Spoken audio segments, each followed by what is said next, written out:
오늘 성령 집회 때 주시는 하나님 말씀은 요한계시록 2장 4절 5절 두 절 말씀을 우리가 함께 받도록 하겠습니다. 계시록 2장 4절 5절 말씀을 함께 받겠습니다.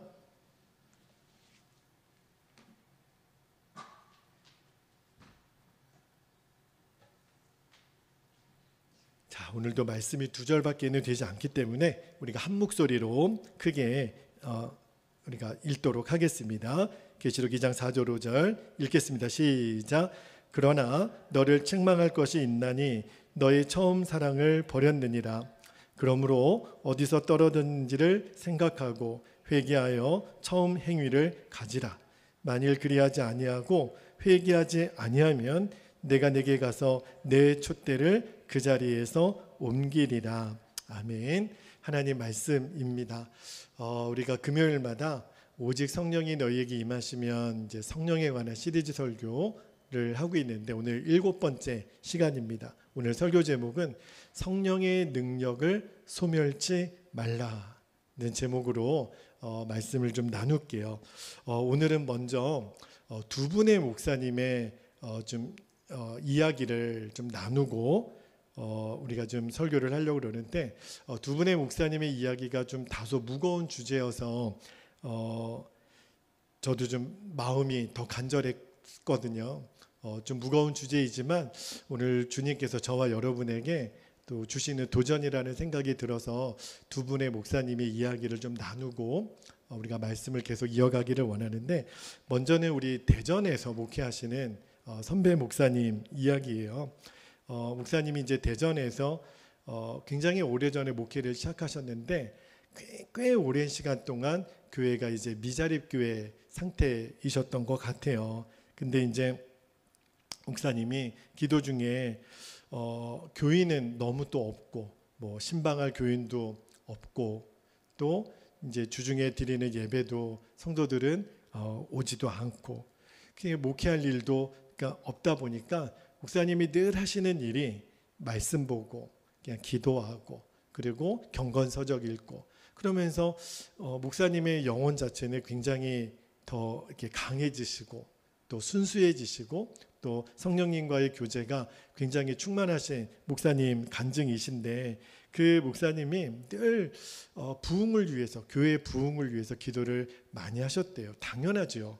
교회가 이제 미자립 교회다 보니까 교회를 위한 부흥을 위해 기도가 얼마나 간절하겠어요. 그래서 기도할 때마다 하나님 우리 교회에 부흥을 주십시오. 그렇게 이제 기도를 했는데 근데 주님이 한 번은 그 기도 중에 이런 응답을 주시더라는 거예요. 너는 어째 사람을 교회로 모으려고만 하느냐. 그런 이제 말씀을 주시는 거예요. 그래서 이제 목사님이 하나님 그러면 사람을 교회로 모으지 세상으로 모읍니까? 교회로 사람을 모으는 게 당연하지요. 근데 주님이 또 그런 응답을 주시더래요. 사람을 내게로 모아야지 너는 왜 교회로만 모으려고 하느냐. 그러니까 사람을 교회로만 모으려고 하는 것은 목회가 아니다. 이런 마음을 목사님께 주시더라는 거예요. 그때 제가 그 목사님 이야기를 들으면서 그렇지. 내가 생각하는 부흥과 하나님이 주시려는 부흥의 초점이 같아야 되겠구나. 하나님이 원하시는 부흥의 핵심은 사람을 교회나 목사가 아닌 오직 주님께로 이제 이끌어가는 것이 목회이지. 그런 이제 도전을 받았는데 그럼에도 불구하고 이 목사님이 이제 연세는 은퇴할 때가 곧 다가오시는 선배 목사님이세요. 그러면서 하나님께 기도할 때마다 주님, 저는 실패한 목사입니다. 저는 목회에 실패했습니다. 그렇게 이제 하나님께 기도를 하셨대요. 하나님, 제가 목회에 실패해서 정말 죄송합니다. 이렇게 이제 기도를 하셨는데 주님이 또 이런 응답을 주시더래요. 너 목회 실패한 거 아니다. 실패한 거 아니다. 이런 마음을 주셔서 목사님이 실패한 거죠, 목사님. 저희 교회 지금 몇 년째 미자립 교회고 성도들은 없고 저는 이제 곧 은퇴할 때가 다가오고 저는 목회 실패한 목사죠. 저는 정말 너무너무 부끄럽습니다. 이렇게 계속 기도를 하시니까 주님이 너 목회 실패한 거 아니다. 그렇게 얘기하시는데 그 목사님은 주님 제 탓이에요. 그런데 주님이 그런 응답을 주시는 거예요. 너 탓이 아니고 내 탓이다. 그러니까 이제 목사님이 깜짝 놀라서 주님 어떻게 주님 탓이에요? 제 탓이지. 제가 못해서 목회를 못해서 이렇게 된 거죠. 근데 주님이 말씀하시기를 그러면 만약에 교회가 부흥이 됐다면 네 탓이냐? 아니죠. 교회가 부흥이 됐다면 주님 덕분이죠. 그러면 주님이 말씀하시기를 이렇게 말씀하시더라고요. 교회가 부흥이 되든 또 부흥이 되지 않든 그것은 전적으로 내 탓이다. 그러시더라는 거예요. 그러면서 주님 말씀하시기를 나는 너희 교회가 부흥하지 않은 것 때문에 너를 책망하지 않는다. 그러면서 이어서 말씀하시기를 부탁하니 너 그 비굴함 또 떨어져 있는 자존감 이제는 버려라. 다른 교회와 끊임없이 비교해서 나는 목회에 실패했다. 나는 목사로서 실패했다. 이런 마음 절대 갖지 말아라. 그런 이제 마음을 주시더라는 거예요. 그러면서 하나님이 결정적으로 이 목사님에게 어떤 음성을 주셨냐면 나는 너의 목회 현장의 어려움 때문에 너 하나 바뀌기를 원한다. 그런 마음을 주시더라는 거예요. 너 하나 바뀌기를 원한다. 만약에 너희 교회가 이렇게 어렵지 않았다면 너 지금처럼 되지 않았을 거다. 이런 마음을 주시더래요.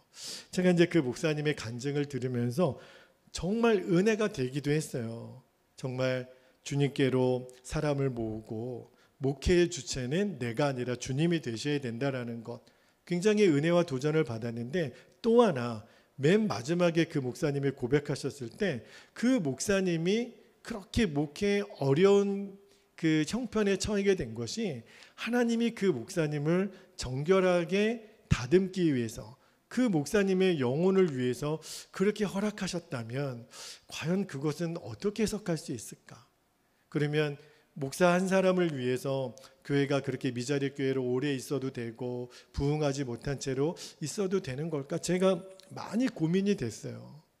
그러면서 또 한 분의 목사님 이야기를 좀 여러분과 좀 나누기를 원하는데 미국에 가면 그 콜로라도의 스프링스라고 하는 도시가 있는데 거기에 가면 뉴 라이프 교회라고 굉장히 큰 교회가 대형 교회가 있습니다. 그 뉴 라이프 교회의 그 담임 목사님 이름이 그 테드 해가드 목사님이신데 굉장히 유명한 목사님이시고 책도 많이 쓰신 한국 교회에도 많이 알려지신 이제 목사님이신데 그 목사님이 처음에 그 테드 해가드 목사님이 처음에 이 스프링스라고 하는 도시에 가셨을 때만 해도 그 도시 자체가 굉장히 악하고 소돔과 고모라 같은 도시였다는 거예요.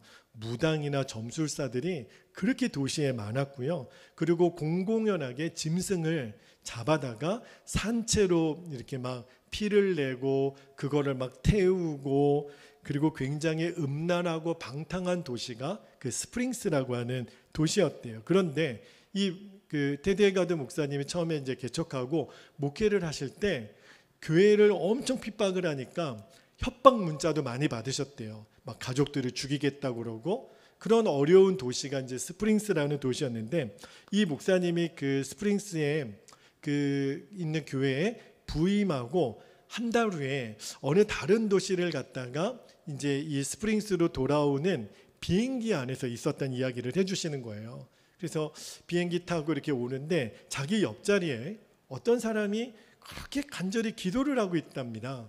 무슨 내용인지는 모르겠지만 너무 그렇게 간절히 기도를 하고 있으니까 비행기에서 내릴 때 그 테드 해가드 목사님이 그 기도하는 사람에게 물었다는 거예요. 제가 보니까 기도하고 있는 것 같은데 도대체 어떠한 기도 제목으로 지금 기도하고 있습니까?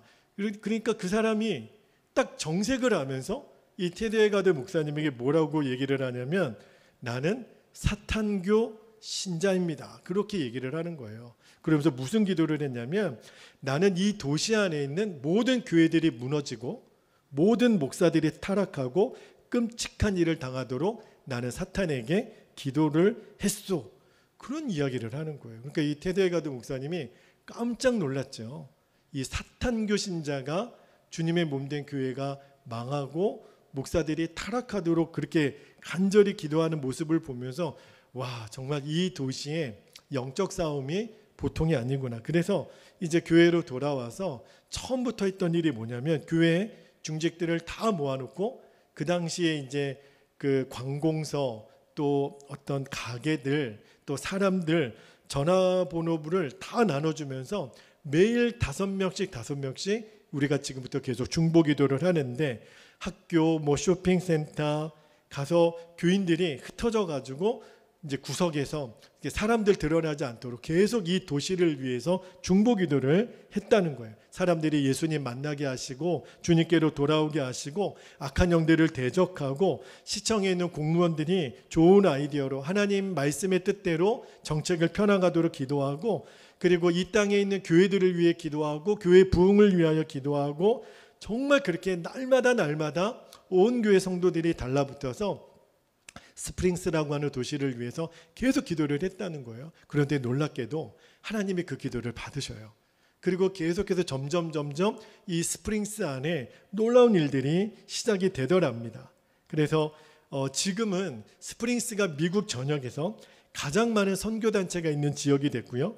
교회들이 엄청나게 부흥해서 2,000명 이상 모이는 교회가 11교회가 되고 또 뉴라이프 교회는 이제 10,000명이 넘는 대형 교회가 되고 교회들이 연합하고 분열하지 않고 정말 하나님의 영광이 드러나는 그런 충만한 교회 연합이 이루어지고 미국에 있는 복음주의 계통의 연합기구의 이 테드 헤가드 목사님이 대표가 되세요. 그러니까 누구라도 정말 한국의 어떤 목사님 그러면 다 알 수 있을 정도로 미국의 가장 대표적인 훌륭한 목사님 중에 한 분인데 근데 지금부터 한 13년 정도 전 이야기죠. 좀 오래된 이야기이긴 하지만 그때 한국 교회에 충격적인 소식이 하나 전달이 되어 온 거예요.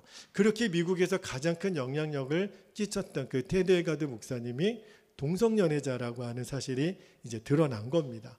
그분이 평상시에는 동성연애를 혐오하고 반대하는 설교를 많이 하셨던 목사님이신데 정작 그분이 동성연애자 그 상대방 쪽에서 커밍아웃을 했고 또 목사님이 마약을 복용했다는 사실이 드러났고 또 음란한 일들을 한 것이 이제 다 드러나게 돼서 그 엄청난 영향을 끼치는 그 뉴라이프 교회에서 사임하시게 되었다라는 이야기를 벌써 한 13년, 14년 전에 이렇게 이제 한국 교회에도 알려져서 정말 미국 교회가 발칵 뒤집히는 일이 있었죠.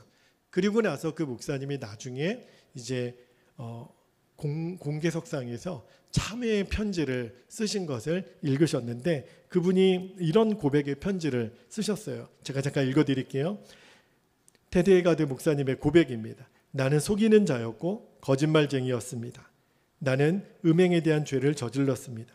나에 대한 모든 이야기들은 다 사실입니다. 지금까지 나에 대한 사실들이 전부는 아니지만 거의 다 사실입니다. 그간 기자들과 인터뷰를 해서 앞뒤 맞지 않는 발언으로 혼란을 야기한 것에 대해서도 전적으로 제가 책임을 집니다. 그리고 자기를 그 문제를 드러낸 그 사람에게 용서를 해 주십시오. 그는 나로 인하여 속임과 육적인 욕심을 회개하고 드러나게 해주었을 뿐입니다. 나는 그로 인해서 하나님께 감사를 드립니다. 그런 고백의 편지를 이 테드 헤가드 목사님이 눈물로 용서를 구하면서 하셨어요. 굉장히 큰 충격이 됐었죠.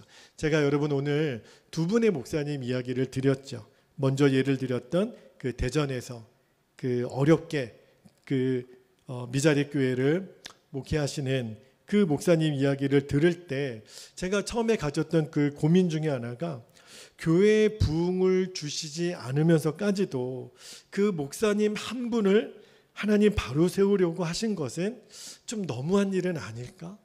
그 교회는 도대체 무슨 죄가 있다고 그렇게 부흥하지 못한 교회로 계속 남아있을 수 있나?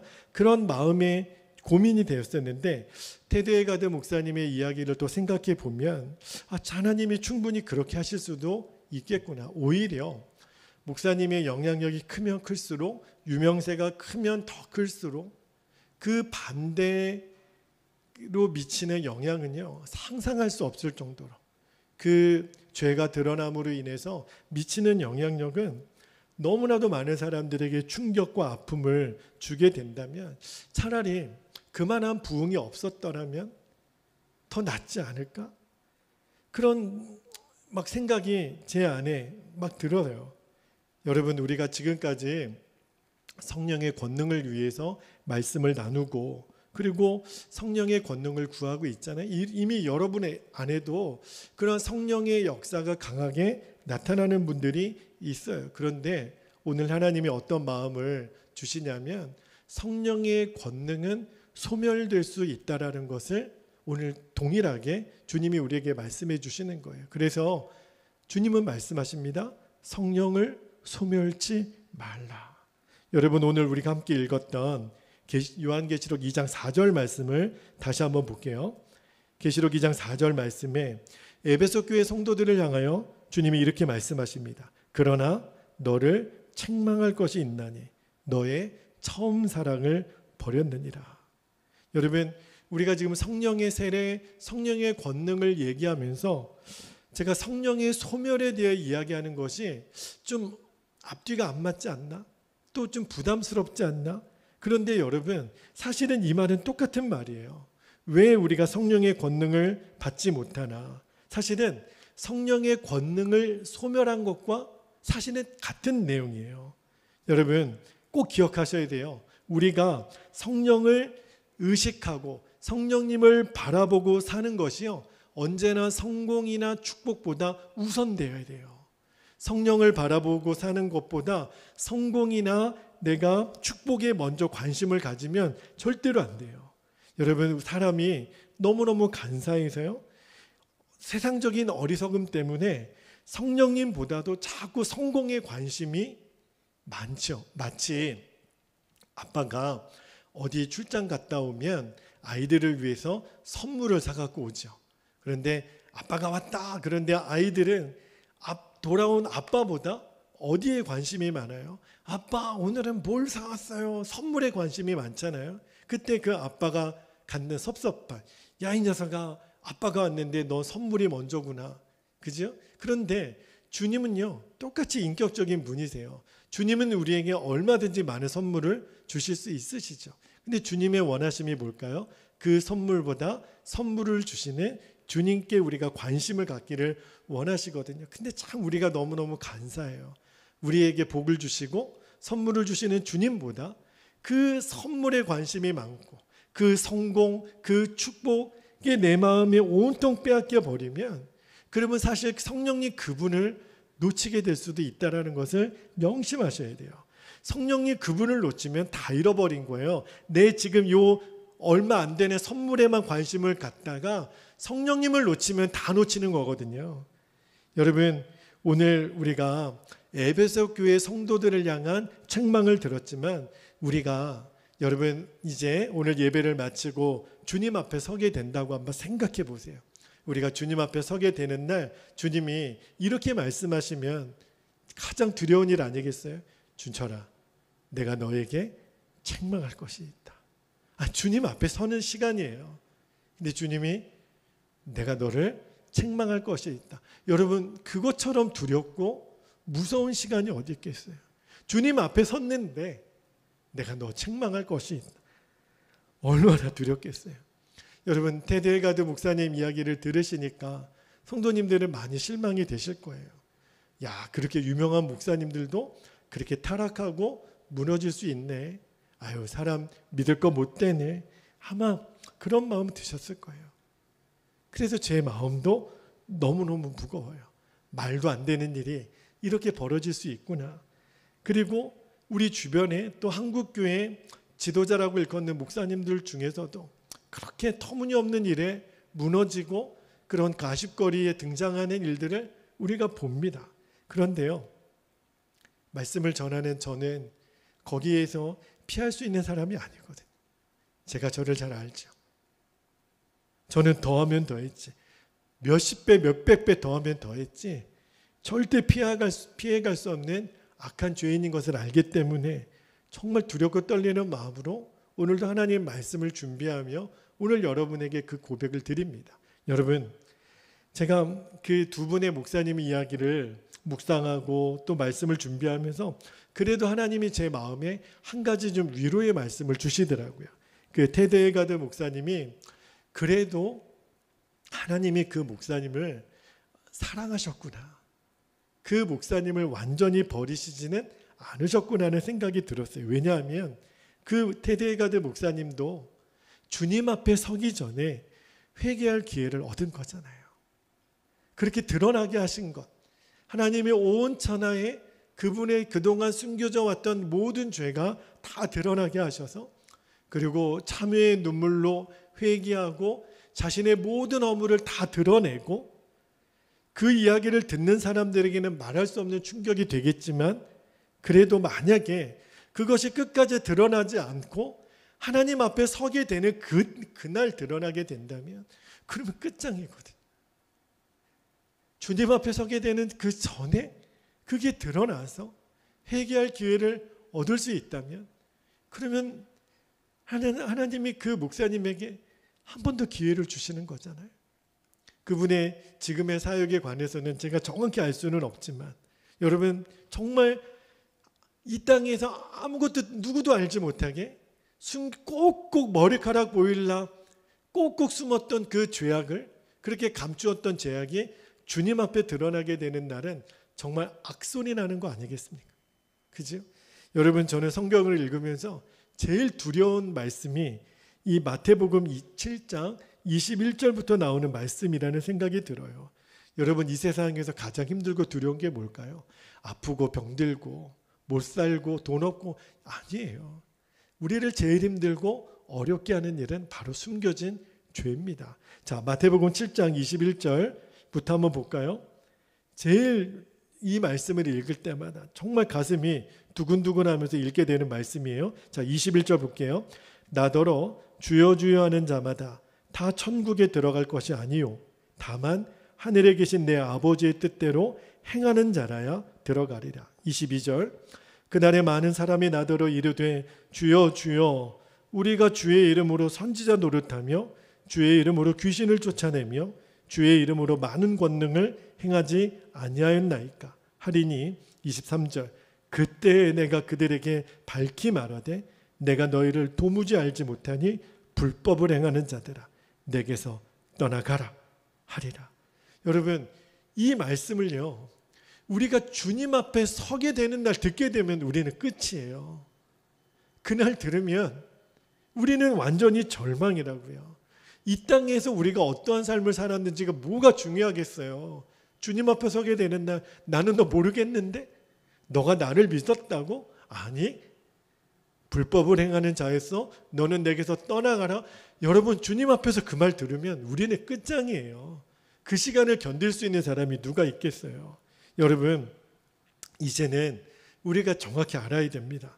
성령의 권능을 받기 위해서 우리가 가장 먼저 준비되어야 될 마음의 준비가 뭐냐면 하나님과 나 사이에 이제 감추는 게 없어야 돼요.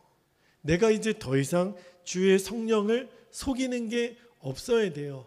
아나니아와 삽비라가 어떻게 여러분 죽었는 줄 알잖아요. 그들이 다 팔아가지고 다 바쳤다고 이야기를 하는 거예요. 그런데 베드로의 책망을 듣잖아요. 너희들이 어찌하여 성령을 뭐하느냐? 속이느냐 그랬어요. 성령을 속인 것이 그날 그들에겐 죽음의 형벌로 다가왔거든요. 여러분 우리가 성령의 권능을 받기 위해서는 먼저 전제 조건이 있는데 성령님 그분에게 거짓말하는 것이 없어져야 돼요. 성령이 그분을 속이는 일이 이제는 없어야 돼요. 다시 말하면 죄를 끝까지 숨길 수 있다라고 하는 생각, 죄를 끝까지 감출 수 있다고 하는 생각이 성령님 그분을 속이는 거예요. 차라리 지금 드러나는 게 훨씬 나을 수도 있습니다. 왜냐하면 그 사람에게는 회개할 기회를 하나님 주시니까. 근데 이 땅에서는 끝까지 누구도 알지 모른 채 성공한 인생이 아니에요. 끝까지 누구에게도 드러나지 않고 그 죄를 사람에게는 완전히 완벽하게 속일 수 있었어요. 근데 주님 앞에서는 어떻게 속여요? 주님 앞에 다 드러나게 될 텐데 그때 드러나면 끝이라니까요. 여러분, 그때 드러나면 그거야말로 지옥과 같은 고통이죠. 그래서 차라리 이 땅에서 지금 드러나는 게 100번 나아요. 여러분, 주님의 십자가는요, 결코 양보가 없어요. 주님의 십자가는 우리들의 죄를 그대로 다 드러내세요. 주님의 십자가 앞에서 감출 것은 아무것도 없습니다. 그런데 너무너무 감사한 거는요, 우리 주님의 복음의 말씀은 드러나는 것이 더 잘한 거다. 빛 가운데 드러나는 것이 너희들에게 유익하다라고 말씀하세요. 왜냐하면 다시 시작할 수 있는 은혜가 주어지니까. 여러분, 예수님이 모래 위에다가 집을 짓지 말라 그랬어요. 여러분, 모래 위에다가 아무리 멋진 집을 지은들 그것은 시간이 지나면 조금만 바람이 불고 흔들리면 와르르 다 무너지지 않겠어요? 그래서 예수님이 반석 위에다가 집을 지라 그랬잖아요. 다시 말하면 내가 드러날까 봐 꼭꼭 숨기고 거짓말은 또 다른 거짓말을 낳죠. 왜냐하면 이 거짓말이 완벽하게 보이려면 또 다른 거짓말로 이 거짓말을 보호해야 되거든요. 계속 악순환이에요. 그러면 그 사람은 계속해서 모래 위에 집을 짓는 것과 똑같습니다. 시간 문제지요. 결국은 흔들흔들거리면 와르르 다 무너져요. 그런데 주님이 빛 가운데 십자가 앞에서 우리들의 죄를 드러나게 하세요. 그때 여러분 숨으시면 안 돼요. 맞습니다, 주님. 제가 그런 죄인입니다. 제가 그런 악한 사람입니다. 그러나 주님이 말씀하세요. 그래? 정말 인정하니? 그렇게 너도 인정하니? 다시 짓자. 다시 시작하자. 그래서 저는 영어 단어 중에 제일 좋아하는 단어가 하나 생겼어요. again이라는 단어예요. 다시 시작하자. 아직 안 늦었어. 그러면 다시 시작하자. 반석 위에 이제부터 차근차근히 다시 쌓자. 그게 여러분 훨씬 나아요. 그게 성령의 권능이 진짜 우리에게 임하는 가장 준비 작업이에요. 여러분, 오늘 읽었던 에베소서 2장 5절 말씀을 한번 볼게요. 2장 5절에 보면 주님이 이렇게 말씀하십니다. 그러므로 어디서 떨어졌는지를 생각하라는 거예요. 회개하여 처음 행위를 가지라. 그리하지 아니하고 회개하지 아니하면 내가 내게 가서 내 촛대를 그 자리에서 옮기리라. 너무너무 두려운 말씀이에요. 에베소 교회 성도들에게 주신 말씀이에요. 예수 안 믿는 사람에게 주신 말씀이 아니라 예수님을 믿는 자들에게 주시는 말씀이에요. 회개하지 않으면 너의 촛대를 그 자리에서 옮기리라. 여러분, 이제는 결심하셔야 돼요. 이제는 결정해야 돼요. 우리들에게 있어서 제일 복된 선택은 지금부터 성령님과 모든 시간에 동행하며 사는 거예요. 거기에서 반석 위에 집을 짓기 시작하게 되는 거예요. 여러분, 꼭 그리하게 되기를 주의 이름으로 축복합니다. 어떻게 해서라도 우리는 주님 앞에 서는 날까지 꼭꼭 숨기는 죄, 은밀한 죄 이제 없어야 돼요. 그거 품고 가면 안 됩니다. 여러분, 성령님께서 정직하게 드러나게 하실 때 우리가 주님 앞에 또 사람들 앞에 우리가 드러내는 훈련부터 해야 돼요. 거기서부터 성령님의 인도를 받아야 됩니다. 그래야 우리가 주의 십자가에 온전히 설 수가 있어요. 그래야 우리가 돈을 벌어도 진짜 돈을 번게 되고 성공해도 진짜 성공한 게 돼요. 그러지 않으면 우리에게 주어진 돈, 우리에게 주어진 성공, 물거품 되는 그 시간 문제예요. 여러분, 그렇지 못하다면 차라리 처음에 말씀드렸던 그 대전에 그 어려운 목회를 하시는 그 목사님이 그러셨다 그랬잖아요. 영적으로 지금 교회는 말할 수 없이 어렵지만 영적으로 바로 서는 것이 어떤 의미에서는 훨씬 나을 수도 있다는 생각이 들어요. 여러분, 겉으로는 화려한데 세상적으로는 성공했다는 사람들이 막 박수 다 쳐줬는데 주님 앞에 서게 되는 날, 난 모르겠는데, 나는 너를 도무지 모르겠는데, 주여 주여 하는 자마다 천국에 들어갈 것이 아니라 나는 너를 모르겠는데, 그러면 끝장나는 거잖아요. 저 완전히 절망이잖아요. 그런데 주님이 다 안다. 너가 혼자 있어도, 어려웠을 때도, 너가 주를 위하여, 교회를 위하여, 다른 사람들을 위하여 너가 흘렸던 눈물, 너가 흘렸던 기도, 너가 드렸던 그 착한 일들 나는 다 기억한다. 착하고 충성된 종아, 어서 나의 나라에 들어가 기업을 받으라. 그죠? 여러분, 지금 사람들 앞에 보이는 성공, 박수, 이게 진짜가 아닌 것을 이제는 정말 알아야 합니다. 이제는 진짜를 볼 수 있어야 돼요. 여러분, 주님 앞에 서게 되느라 책망받은 인생이 되면 가장 최악인 거거든요. 이제 2022년도가 일주일밖에는 되지 않았어요. 우리들 마음에 목사님 이해가 다 가도 새해가 또 오는 거 아니에요? 여러분, 그냥 어차피 이해는 가고 또 새해가 온다라고 이런 마음으로 2023년도를 맞이하면 절대로 안 됩니다. 하나님이 왜 해마다 이 마지막 때와 새해 날을 주시는지를 아셔야 돼요. 그 말은 이제 우리가 조금 있으면 주님 앞에 서게 되는 날이 금방 오게 된다라는 거예요. 그날을 연습하라고 지금 이 마지막이라는 시간을 주시는 거예요. 여러분, 이 해의 마지막이 지금 어떤 사람에게는 그의 인생의 마지막 해가 될 수 있다니까요. 우리가 다 보잖아요. 다른 사람의 죽음을 보고 우리는 내년이 나에게 보장되었다라고 말해서는 안 돼요. 이제 우리가 주님 앞에 서게 되는 날이 언제일지는 모르지만 그날을 정말 준비하며 살라고 주님이 이 해를, 지금 이 시간을 주신 거예요. 여러분, 우리가 이전에 얼마나 많이 성령의 권능, 성령의 세례를 경험했다고 하더라도 일순간에 날려보낼 수 있는 핵폭탄보다 더 무서운 것이 있어요. 그게 뭐냐면 죄예요. 마귀는요, 그래서 호시탐탐 노린다니까요. 삼킬 자를 두루 다니며 참 그 자들을 찾아다닌다 그랬잖아요. 마귀는 지금도 노리는 거예요. 죄의 미끼를 계속 던져다 주고 우리가 그것을 덥석 무는 그 시간을 마귀가 기다리는 거거든요. 무섭게 무너집니다. 죄를 끝까지 품고 있으면, 그리고 그 죄를 해결하지 않으면, 회개하지 않으면 결국 무너지는 것은 시간 문제예요. 여러분, 우리가 정말 성령의 권능을 우리가 받기를 원한다면 이제 내 안에 숨겨진 죄, 하나님 보셨을 때 이거는 도무지 원치 않는 것이 내 안에 있다면 이제 주님 이것을 내어버리겠습니다. 그리고 저는 오직 성령님께 완전히 순종하겠습니다. 이렇게 기도하셔야 돼요. 그러면 주님이 성령을 부으세요. 그때부터 성령의 권능을 주세요. 이제 반석 위에 집을 짓고 사는 것이 무엇인지를 주님이 드러내세요. 여러분, 이제 우리가 기도하기를 원하는데 이제 성령님께 물어야 돼요. 성령님, 어디서 떨어졌는지를 생각하라고 하셨는데 저의 무너짐의 시작이 뭡니까? 저의 이 죄의 시작이 무엇입니까? 사람마다 다 다르겠지만 오늘 성령님께서 우리들의 무너짐의 시작을 보여주시고 처음 행위를 가지라.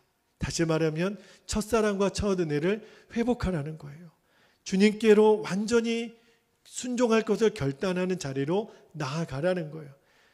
1점이라도 주님 앞에 부끄러운 것이라면 주님, 내가 버리겠습니다. 주님, 제가 이제는 내려놓겠습니다. 주님, 제가 지금 주님 앞에서는 그 심정으로 오늘 다시 서겠습니다. 다시 회복하여 주십시오. Again, 다시 회복의 은혜를 주십시오. 그 밤이 오늘 밤이 되기를 원합니다. 그러면 우리는 이 한 해를 가장 은혜롭게 마무리하는 사람이 될 거예요. 그래야 2023년도는 저와 여러분에게 의미가 있는 거예요. 오늘 영상으로 예배하는 우리 교우들에게도 동일하게 요청합니다. 이 시간을 그냥 절대 보내서는 안 돼요. 주님, 어쩌면 나에게 마지막 기회라고 하는 그 마음을 가지고 주님, 다시 회복하겠습니다. 다시 시작하겠습니다. 그 마음에 오늘 성령님께서 전심으로 회개하고 성령님께 완전한 순종을 결단한 자에게 성령의 권능을 부으실 줄 믿습니다. 이제 우리 함께 기도하겠습니다. 오늘도 우리 두 가지 기도 제목을 붙잡고 우리가 간절히 기도하기를 원하는데, 첫 번째, 성령께서 오늘 내 죄를 드러내실 때 피하지 말고 빛 가운데 나를 온전히 드러내 주시기를 원합니다. 두 번째, 성령의 능력이 내게서 소멸되지 않도록 이제 성령님께 완전한 순종을 드리며 나아가게 하여 주시옵소서. 오늘 이 시간 두 가지 기도 제목을 붙잡고 오늘도 주의 성령의 권능을 우리에게 부어주시도록 주의 이름을 간절히 부르고 통성으로 기도하겠습니다. 주여. 할렐루야. 사랑과 은혜가 풍성하신 아버지 하나님, 고맙고 감사합니다. 주님, 오늘 이 밤에도 우리가 주님 앞에 정말 간절히 기도하고 주님 앞에 부르짖기를 원하는 것은, 주님, 우리가 성령을 소멸할 수도 있다는 사실 우리가 정말 기억하게 되기를 원합니다. 성령을 구하지만 아버지 하나님, 이미 허락하신 성령도 우리가 죄 가운데는 성령을 소멸할 수 있다는 것을 아버지 하나님 기억하며, 우리가 절대로 주의 성령을 속이거나 우리가 절대로 주의 성령을 기만하는 일이 없도록 오늘도 빛 가운데 나를 드러내고, 아버지 하나님 앞에 성령께서 오늘 내 죄를 드러내실 때 피하지 말고 감추지 말고 도망가지 말고 빛 가운데 나를 온전히 드러내 주시기를 아버지 하나님 원합니다. 주님, 오늘도 우리가 갈망합니다. 주님, 죄 위에는 부흥을 주실 수 없고 하나님 어두운 가운데 역사하실 수 없는 빛이신 성령님, 오늘 이 시간 내 마음을 주님 앞에 열어드립니다. 주님, 다시 시작할 수 있는 은혜를 주심에 감사하고, 아버지 하나님, 우리에게 또 한 번의 기회를 주시는 하나님, 우리가 2022년도를 이해를 넘기기 전에 아버지 하나님 앞에 정확하게 우리가 회개하고 우리가 드러내야 될 죄가 있다면 하나님 온전히 토설하게 해주시고 주님 앞에 감추지 말게 해주시고, 아버지 하나님, 주님이 우리를 통하여 일하실 수 있는 준비가 된 자들로 서게 되기를 아버지 하나님 원합니다. 주님 앞에 1점이라도 아버지 하나님 부끄러운 죄악을 품고 있다면 이제 오늘 주의 십자가에 완전히 올려드리게 하여 주시고, 우리에게 다시 시작할 수 있는 모래 위에 아버지 하나님 아무리 근사한 집을 지어도 그것이 주님, 결국 주님 앞에 서게 되는 날, 그것이 나를 주장하는 것이 아니다. 주님이 보셨을 때 아버지 하나님 부끄러움이 없는 모습으로 서야 아버지 하나님 우리가 주님 앞에 서게 되는 날, 나의 착하고 충성된 종이라고 우리는 부름을 받을 수 있습니다. 아버지 하나님, 내가 너를 도무지 못하는 자라고, 너를 책망할 것이 있다고, 아버지 하나님 악한 자여 불법을 행하는 자여 내게서 떠나가라는 이야기를 주님 앞에 서게 되는 날 듣게 되면 우리는 주님 완전한 절망입니다. 주님, 그리 되어서는 안 됩니다. 주님, 그렇게 되어서는 안 됩니다. 주여, 원하오니 오늘 이 밤에 우리에게 성령께서 아버지 하나님 강하게 책망하시고 하나님 강하게 우리에게 도전하여 주실 때 우리가 마음으로 듣게 해주시고 주의 음성을 우리의 영적인 귀로 듣게 해주셔서 아버지 하나님, 우리가 주님 앞에 또 돌아서고 주님 앞에 완전히 하나님 돌아가게 하여 주시고, 하나님 오직 여호와께로 돌아오라, 오직 여호와께로 돌아오라. 아버지 하나님, 2022년도에 우리 교회 위에 회복의 은혜를 주신 하나님, 이제 2023년도에 우리가 주의 부흥을 꿈꾸고 기도하지만 여전히 아버지 하나님 우리가 준비되지 못한다면 결코 부흥은 우리에게 임할 수 없음을 압니다. 주님, 원하오니 아버지 하나님, 우리가 정말 눈에 보이는 것에 하나님 관심을 두지 말고 성령님, 성령님과 함께 동행하는 것에 아버지 하나님 우리가 온전한 눈이 열리게 되기를 원하고 성령님께 완전한 순종을 결단하며 나아가게 하여 주옵소서. 오늘도 하나님 우리의 심령 안에 주님이 그 일을 일으켜 세워주시기를 원합니다. 주님, 오늘 이 밤에 이 한 해가 다 같이 지나가기 전에 하나님, 우리가 주님 앞에 정리되어야 될 것들을 정리하게 하시고 버려야 될 것들을 버리게 하여 주시고 우리가 주님 앞에 정직하게 온전히 서게 되기를 원합니다. 우리들의 불순종의 자리에서 순종의 자리로 돌아오게 해주시고 하나님, 하나님이 하라는 일을 감당하지 못했던 일에 대해 이제는 청산하고 하나님이 하지 말라고 한 일에 대해서는 이제 뒤도 돌아보지 않게 해주시고 이제는 2023년도를 아버지가 시작할 수 있는 정말 준비된 심령으로 이 한 해를 잘 마무리해야 아버지 하나님 우리에게는 2023년도가 의미가 있습니다. 아버지 하나님, 마무리를 잘해야 우리에게 시작의 은혜가 큽니다. 주님, 아무런 생각 없이 한 해를 마무리하고 새해를 맞이하지 않게 해주시고 아버지 하나님, 우리 안에 진정한 갈망과 우리 안에 진정한 주님이 원하시는 그 하나님의 뜻이 아버지 하나님 세워지는 은혜가 아버지 하나님 임하게 되기를 원합니다. 주님, 우리에게 그 일을 이루어 주십시오. 주님 이 밤에 이루어 주시고 우리 성도들에게 이루어 주시고 우리 성도들의 삶을 다스려 주시고 우리 성도들의 삶을 지배하시고 성령님 다스려 주시기를 원합니다. 개입하여 주시기를 원합니다. 주님께서 원하지 않는 모든 것들은 성령의 불로 태워주시고 성령의 바람으로 아버지 하나님 성령의 정결케 하시는 물로 깨끗게 하시고 정결하게 하시고 성령의 바람으로 하나님 모든 것이 다 날아가게 해주시고 하나님 비둘기같이 빛같이 도장의 인칭같이 불같이 아버지 하나님 성령님 임하여 주십시오. 그래도 우리를 완전히 주의 하나님 일꾼으로 주의 사람으로 하나님의 사람으로 우리를 세워주시기를 원합니다. 그 일을 이루실 주님을 기대합니다. 오 하나님 감사합니다. 오 아버지 감사합니다. 주님 감사합니다.